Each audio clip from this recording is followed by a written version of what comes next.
Olá, olá pessoal, tudo bem? Como que vai você do outro lado da tela? Tudo tranquilo? Espero que sim. Hoje a gente vai falar de um tema muito legal, muito interessante. Envolve muita história, envolve muita Bíblia, envolve muitos paralelos com referências e tudo mais. Então, fica ligado que a gente vai estudar hoje sobre o Antigo Testamento. A questão é, o Antigo Testamento morreu? Morreu? Morreu em partes? Não morreu. E aí? Vamos lá?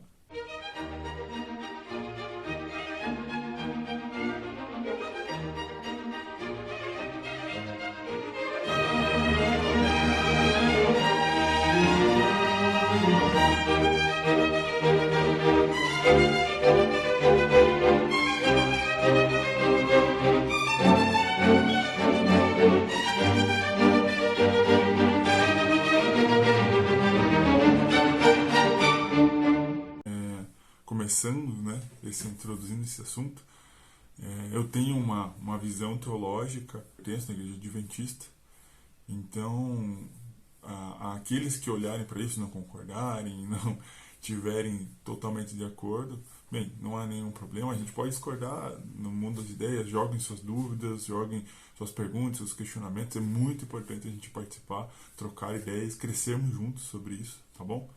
Fico muito feliz de poder estar compartilhando com vocês. Queria fazer uma oração bem rapidinho. Senhor meu Deus, muito obrigado por esse dia maravilhoso que o Senhor nos deu, Pai.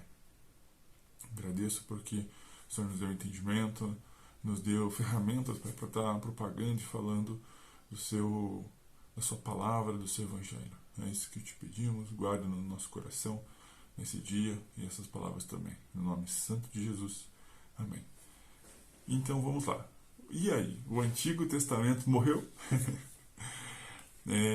Bem, eu já vou de cara dar um spoiler aqui de tudo. Eu creio que não, tá? Eu tenho convicção total, plena de que não. E a gente vai conversar um pouco sobre isso hoje, analisar como que as escrituras estão estruturadas em relação ao Antigo Testamento, tá bom? Acho que um primeiro ponto bacana de a gente pensar eu não acho que de forma alguma o Antigo Testamento morreu. Ah, Juliano, mas tem costumes que estavam lá que já morreram. Então, mas esse já morreu, a gente tem que tomar um cuidado, porque eu acredito que, segundo a própria afirmação de Paulo, né, a gente vai começar já citando então, tá? Eu vou estar citando aqui de um livro que eu gosto muito, Respostas a Objeções, é um parâmetro de estudo aqui para mim, eu gosto muito de usá-lo como apoio, tá bom? Então eu vou ler a primeira passagem aqui de Paulo, que é 2 Timóteo 3, do 15 ao 17, tá bom? Acompanhem comigo aí. E que desde a infância sabes as sagradas letras, que podem tornar-se sábio para a salvação pela fé em Cristo Jesus. Toda a escritura é inspirada por Deus e útil para o ensino. Toda a escritura, entendeu? E desta forma, né, e por Deus, e útil para o ensino, para a repreensão, para a correção, para a educação na justiça, a fim de que o homem de Deus seja perfeito e perfeitamente habilitado para toda boa obra. 2 Timóteo 3, de 15 a 17. Então, aqui a gente já vê Novo Testamento fazendo referência ao Antigo Testamento. Né? Paulo afirmando, né, o Antigo Testamento, todas as escrituras, né? E aí a gente precisa fazer um parênteses bem importante aqui, tá? Até o final do primeiro século, acho que até o ano 70, 60 mais ou menos ali, depende da linha teológica, sabe-se que as escrituras do Novo Testamento, por exemplo, ainda nem tinham sido terminadas. Então, qual que é a Bíblia de Jesus e dos apóstolos, né? Qual que era a Bíblia deles? Era o que eles chamavam antigamente de a lei e os profetas, né? Que era o conjunto dos livros do Pentateuco, né? Mais os livros dos profetas e das sabedorias, né? Então esse era a Bíblia deles, né? Então quando ele fala que toda a escritura é boa, né? Vou repetir aqui, né? tornar-se sábio. Toda a escritura é inspirada por Deus e útil para o ensino. Ele está falando destes livros, ele está falando explicitamente do Antigo Testamento. É Paulo falando. Ele não está falando assim, ó, tem coisas ali que você pode desconsiderar porque era só para aquele povo, lá naquela época. Não, não é isso que Paulo está falando, tá?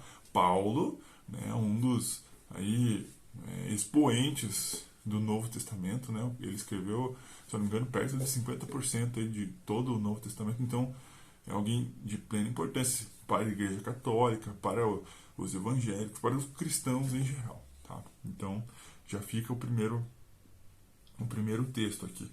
E aí a gente pode fazer um paralelo aqui, conversando um pouco sobre aquela passagem que Paulo fala. Não, mas espera aí, Juliano. Paulo também fala que toda criatura é nova, né? Segundo a cultura, né? Tudo que era velho se fez novo, né? Então eu vou pegar mais uma vez aqui a passagem. Deixa eu só abrir aqui. É a 2 Coríntios, tá? Relevem aí o meu erro, tá bom? Vamos lá. Então, olha, eu vou ler aqui na versão a mensagem, tá? Tá bem detonado minha Bíblia, tá? Não liguei não. Mas olha que interessante, já o cabeçalho desse texto aqui já fala uma nova vida. Opa! Então, já dá um sinal aqui do que ele está falando. Ele não está falando de escrituras aqui, ele está falando de pessoas. Pessoas. Nossa decisão firme, eu vou começar lendo no 14, tá? E lembrando, eu estou lendo na versão a mensagem, então pode estar um pouco diferente que essa aqui, ela dá uma explicada um pouco no texto, tá? Pra gente. Nossa decisão firme é trabalhar com base nesta premissa. Um homem morreu por todos. Essa realidade põe todos no mesmo barco. Ela inclui todos em sua morte para que cada um fosse também incluído em sua vida para uma vida ressurreta, incomparavelmente melhor do que qualquer outra vida.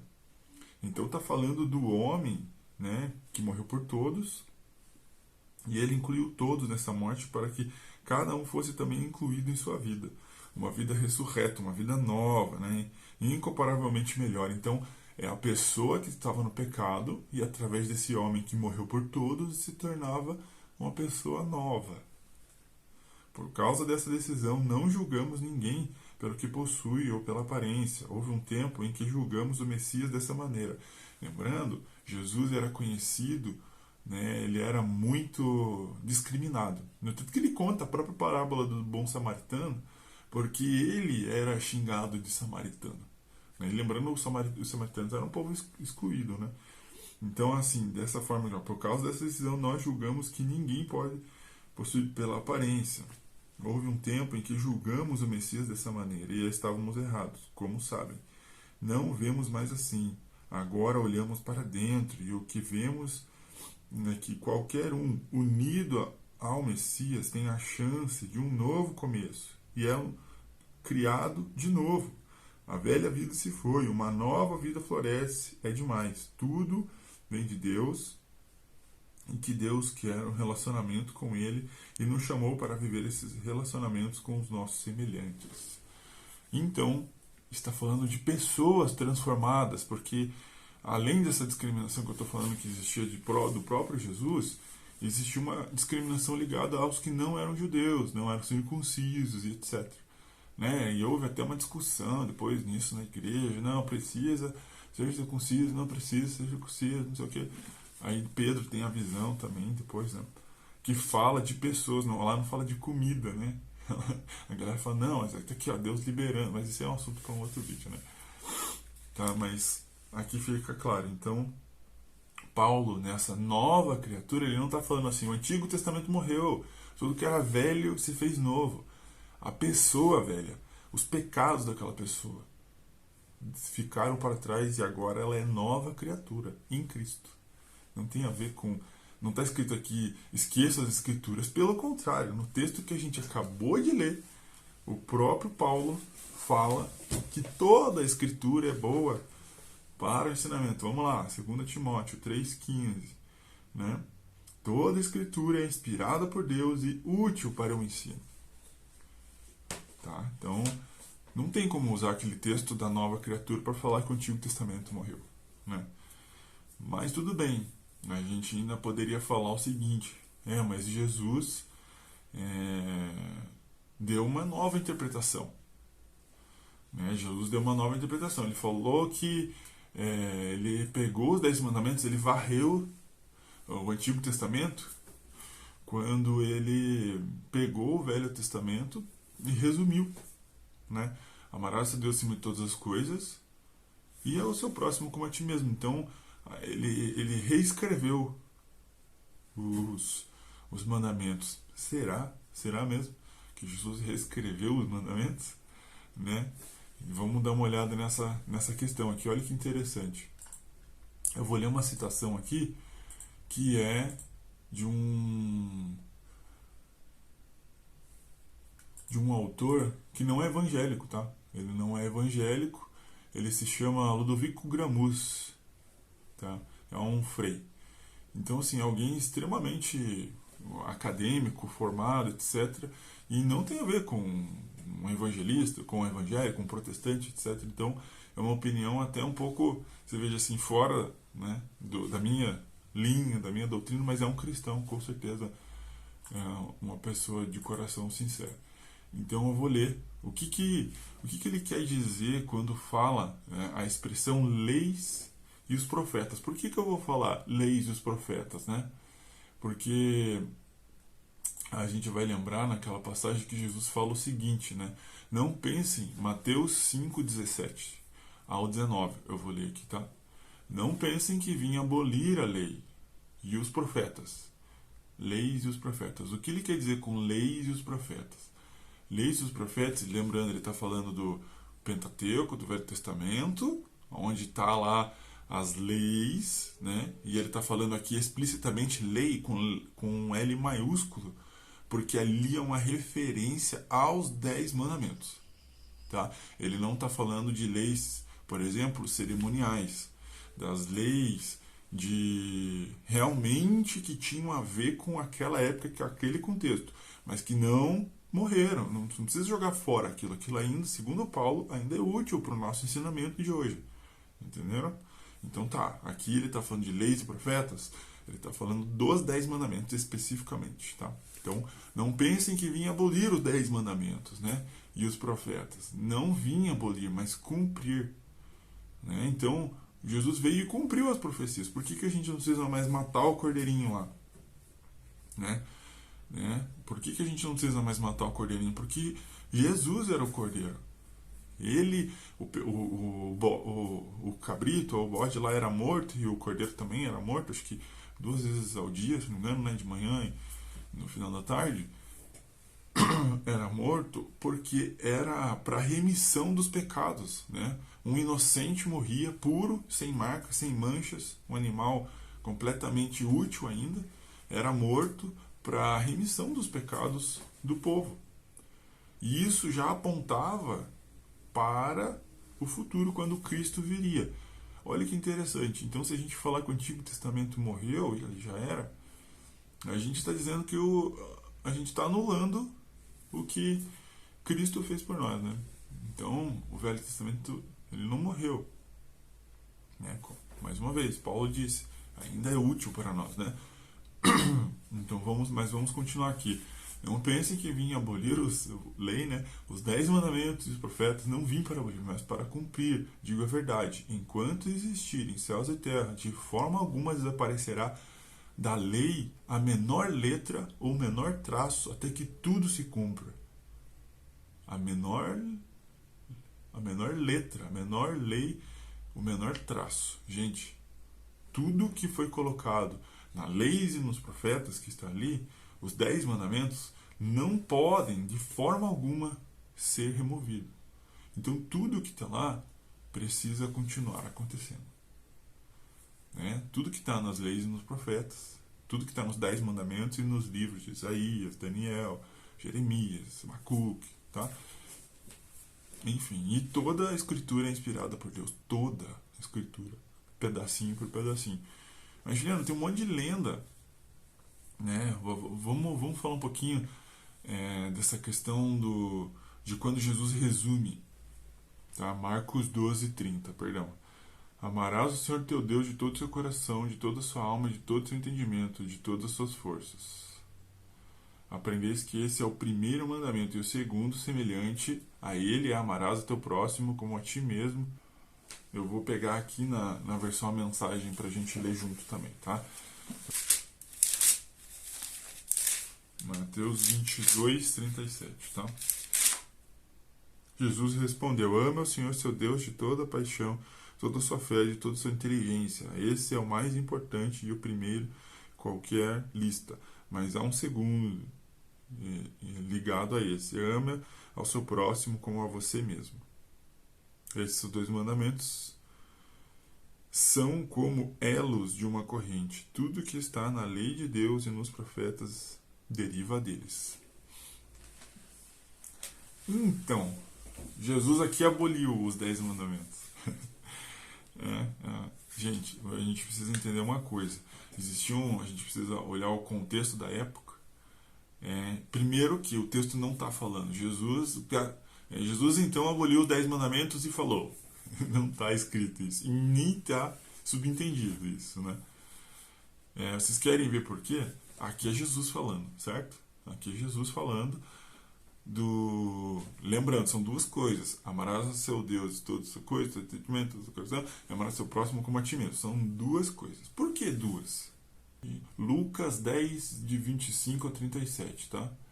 Certa ocasião, um perito na lei levantou-se para pôr Jesus à prova e lhe perguntou. Gente, era um perito na lei, era um fariseu aqui, tá? Muito provavelmente era um fariseu, mas era um perito da lei, era um dos estudiosos da época, tá? Olha o que ele falou antes de Jesus ter falado aquilo que a gente acabou de ler, tá? Certa ocasião, um perito na lei levantou-se para pôr Jesus à prova e lhe perguntou: Mestre, o que preciso fazer para herdar a vida eterna? O que está escrito na lei? Respondeu Jesus. Como você a lê? E ele respondeu: ame ao Senhor seu Deus de todo o seu coração, de toda a sua alma, de todas as suas forças, de todo o seu entendimento, e ame o seu próximo como a si mesmo. Nossa, então o mestre da lei também reescreveu o Antigo Testamento agora. Não. Gente, a gente precisa entender uma coisa. Vamos voltar lá em Moisés. Vocês vão lembrar que quando foi dado a lei para Moisés, eram 2 tábuas. Lembra disso? Da lei. Né? Não era os 10 mandamentos não estavam escritos numa tábua. A gente gosta de ler aquela tabuinha, né, que parece um livro, meio semicírculo, assim, quadradinho embaixo, né? E daí os 10 mandamentos escritos. Não estava assim. Não era assim, tá? É muito provável, tá, segundo algumas referências bíblicas e também fora, alguns arqueólogos comentando, que os 10 mandamentos estavam escritos em 2 tábuas. Numa, os 6 primeiros mandamentos, e na outra, os 4 primeiros mandamentos, e na outra, os 6 últimos mandamentos. Tá? E essas tábuas, elas tinham um formato provavelmente mais para um quadrado, assim.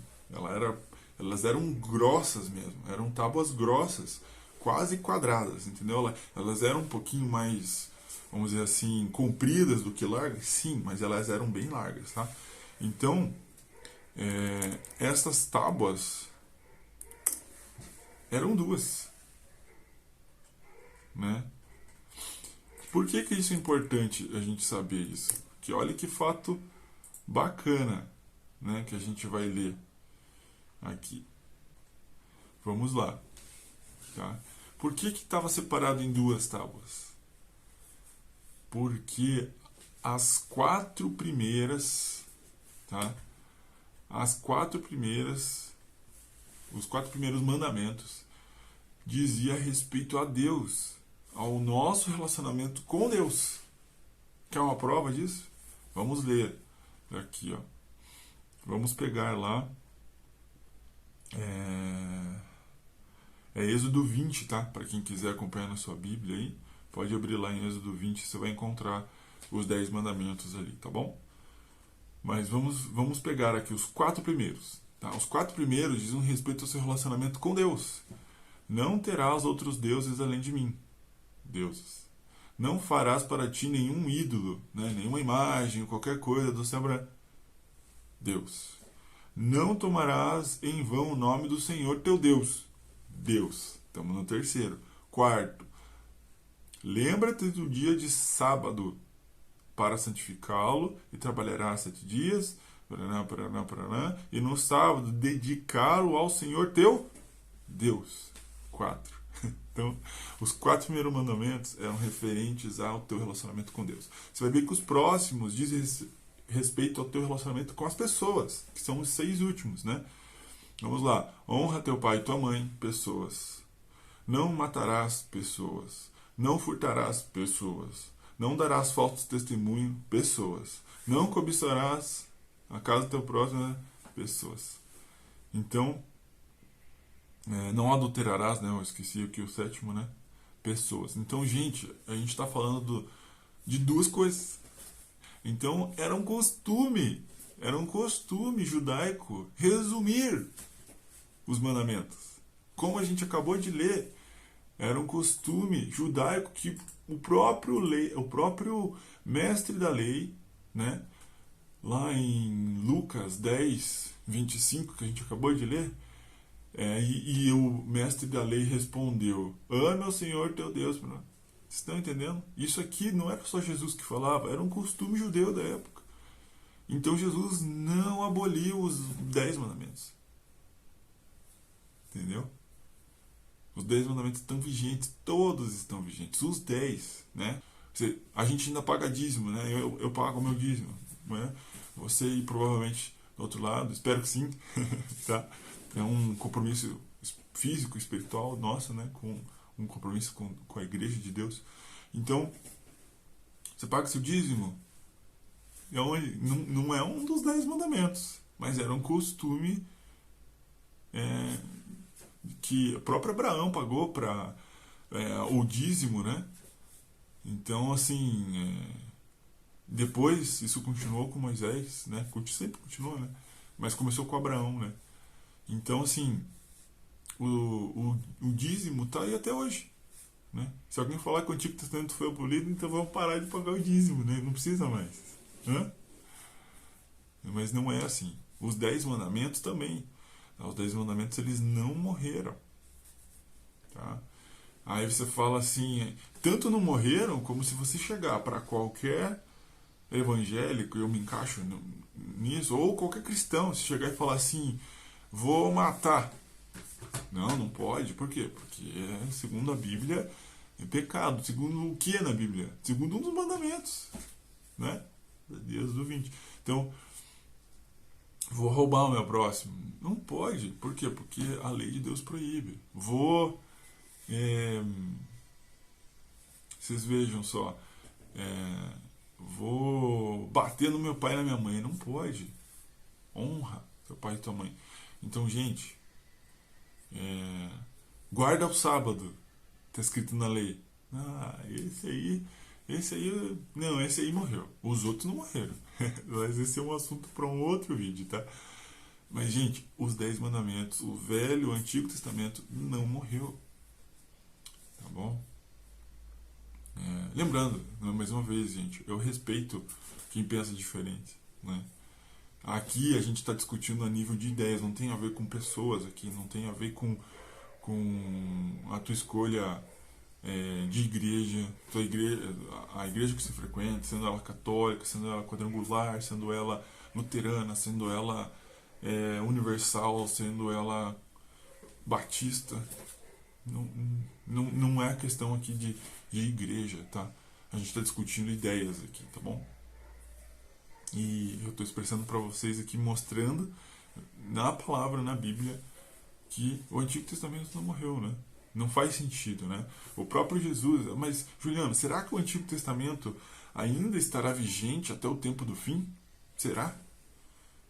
Será que ele não foi usado só para uma determinada época? Então vamos olhar aqui, ó, palavras do próprio Jesus, ó.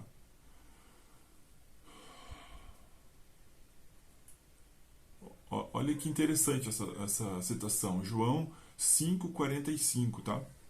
Contudo, não pensem que eu os acusarei perante o Pai.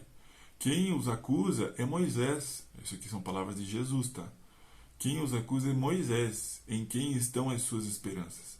Se vocês crescem em Moisés, creriam em mim, pois ele escreveu a meu respeito.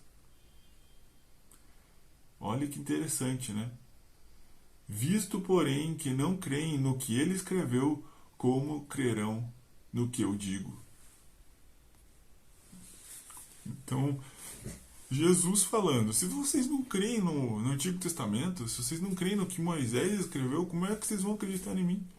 Sendo que tudo que ele escreveu, como a gente já falou aqui, as questões do templo, os sacrifícios e tudo apontavam, as profecias apontavam para Jesus. Como é que a gente vai negar isso e falar que a gente crê em Jesus? O próprio Jesus está falando que não tem como. Vou ler de novo, João 5, 45 e 47. Contudo, não pensem que eu os acusarei perante o Pai. Quem os acusa é Moisés, a quem estão as suas esperanças. Se vocês crescem em Moisés, creriam em mim, pois ele escreveu a meu respeito. Visto, porém, que não creem no que ele escreveu, como crerão no que eu digo? A gente precisa crer no que Moisés colocou, no que Moisés escreveu. Senão a gente não tem como crer em Jesus, porque tudo aquilo lá representava, né, o formato de como a tenda foi colocada, os lugares, os papéis, o tabernáculo em si, o propiciatório, né, o próprio,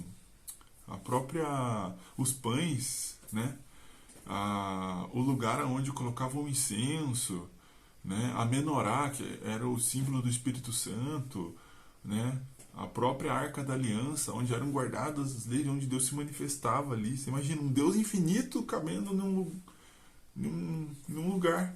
Que interessante. Então, tudo aquilo ali apontava. Por que tinha essa questão também de entrar no santo, depois entrar no santo dos santíssimos, ter toda essa preparação? Porque é a forma com que Jesus ia se revelando na história. Depois isso é um assunto para um outro vídeo, né? O arcanjo Miguel, na verdade, não era um anjo, mas era o próprio Jesus. Mas isso a gente fica para um outro momento.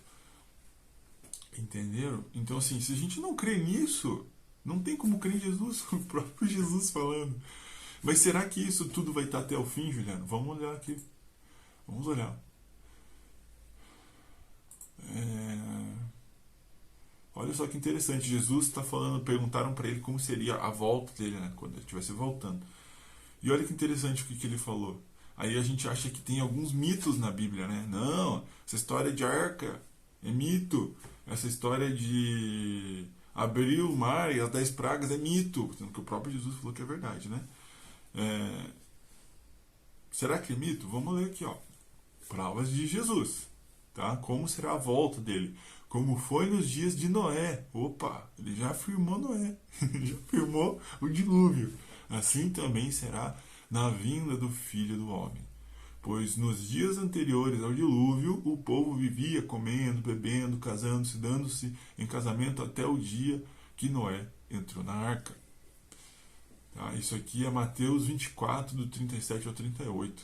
Tá bom, gente? Então, Jesus falando de novo, Jesus provando que tudo que está lá não tem mito, não tem mito. Né? A palavra lá quando fala os 7 dias da criação não são, não, a forma com que está escrito lá, ela refere-se a dia mesmo, um dia mesmo, tá? Então assim não tem como aquilo lá ser uma referência, não, que ele pode ser eras, milênios, milhões, né? Porque a Bíblia foi escrita dessa forma, tanto que Moisés, quando depois usa, quer se referir a eras, a muitos tempos, ele usa outra palavra, né? Ele não usa a mesma usada que é dia da criação lá, nos 7 dias lá, certinho, tá bom? Então, era nesses aspectos que eu gostaria de tocar com vocês hoje. Eu vou ler mais algumas passagens aqui bem rápida. Eu gosto muito de uma frase. Eu não consegui achar o autor, tá? Mas é bem interessante que fala assim: e com a destruição do Antigo, o Novo Testamento logo, né, é uma questão bem importante aqui, ó, a inter-relação do Antigo Testamento com o Novo, a dependência um do outro sempre foi compreendida em nós por nosso adversário, Satanás. Né? Se a destruição do Antigo Testamento acontecer, o Novo Testamento logo entraria em colapso pela ausência de significado e fundamento histórico. Vocês estão entendendo? Se a gente falar que o Antigo Testamento já se foi, já era, não precisa mais, o Novo Testamento não faz sentido, porque o Novo Testamento inteiro está fazendo referência ao Antigo Testamento, né? O próprio Apocalipse quase, olha, eu não lembro agora de cabeça, mas praticamente todo o Apocalipse é uma, se não uma citação direta, uma referência a uma parte do Antigo Testamento.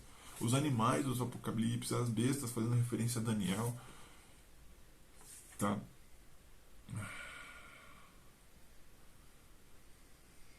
Aqui outra, né? Em outra a gente vai falar de 2 Pedro, de 1 ao 21. Homens santos falaram da parte de Deus. Nos velhos tempos, movidos pelo Espírito Santo, desejavam que seus leitores compreendessem que eles, os apóstolos, falavam pelo mesmo Espírito Santo. Né? 2 Pedro 1, 21. É uma citação, eu estou lendo as citações do livro aqui, tá? Então, assim, uma frase que eu não consegui achar o autor, que também está aqui nesse mesmo livro, fala o seguinte: o Novo Testamento está escondido no Velho Testamento. E o Velho Testamento está revelado no Novo Testamento. É isso. Tá? Mas o Antigo Testamento não morreu, gente. Tá? A gente precisa ter muito cuidado com essas afirmações, porque isso bota a nossa própria fé em xeque. Você destrói tudo o significado pelo qual foi construído até a vinda do Messias. E Jesus ter morrido naquela cruz. Você destrói todo esse significado se falar que o Antigo Testamento morreu. Paulo falando mesmo, né? Toda escritura é boa e útil para a educação. Então a gente não tem que tomar cuidado com essas afirmações. Porque essa afirmação acaba virando, não, o Antigo Testamento é mito, não sei o que, acaba, isso aqui já era. E aí, quando você vai falar do Novo Testamento, você tem que fazer um malabarismo teológico que não, muitas vezes não faz sentido, e não faz mesmo, para conseguir comprovar aquilo lá. É isso que acaba acontecendo. E aí, os caras que são sérios, que estudam, que vão a fundo, olham pra gente falando aquilo e falam: esse cara tá falando, não tem sentido. Não tem sentido porque não tem base histórica, né? Não tem fundamentação. Porque o Antigo Testamento morreu. A gente precisa tomar cuidado.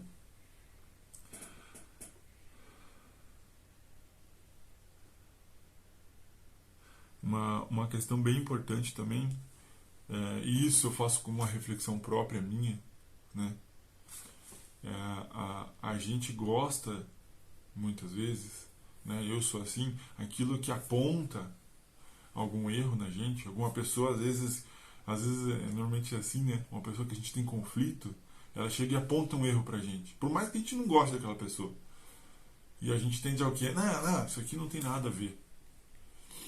Né? Eu sou assim, tá? Eu tô falando isso porque eu sou assim. Eu preciso refletir muito quando uma pessoa chega e faz uma crítica pra mim. Porque eu preciso entender aquilo ali. Da onde que vem aquilo ali? Né? Eu não posso simplesmente pegar o que eu acredito pra justificar aquilo ali estar errado, sabe? A gente tende a excluir aquilo que aponta a nossa culpa, né? Aquilo que aí a gente tenta achar alguma coisa, no caso o Novo Testamento, achar alguma coisa no Novo Testamento para justificar que o Antigo já era, porque o Antigo aponta algumas coisas que a gente não consegue cumprir. A gente precisa revisitar as nossas convicções. Eu faço isso o tempo todo, de coração aberto para vocês mesmos. Eu revisito e coloco em xeque sempre que eu posso, em todo estudo aqui, aquilo que eu tenho como convicção, sabe?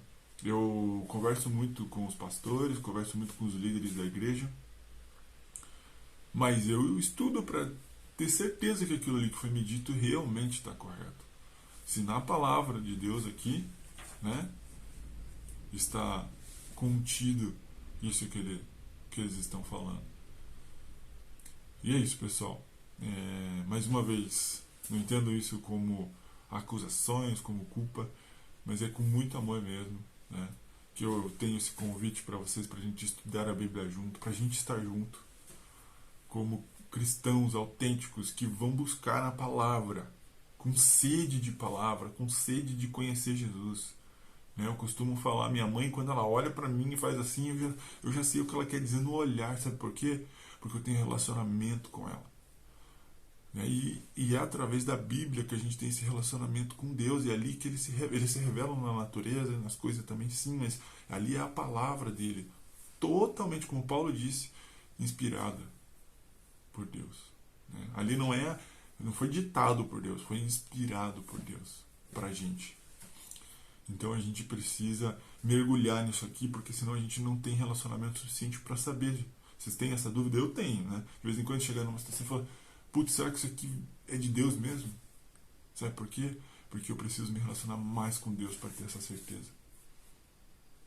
Gente, um grande abraço, fiquem com Deus, coloquem suas dúvidas, mandem para mim, por favor.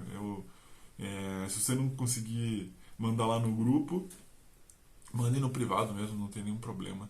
Vamos conversar sobre a palavra, tá bom? Um grande abraço, um beijo no coração de todos vocês. Tchau, tchau.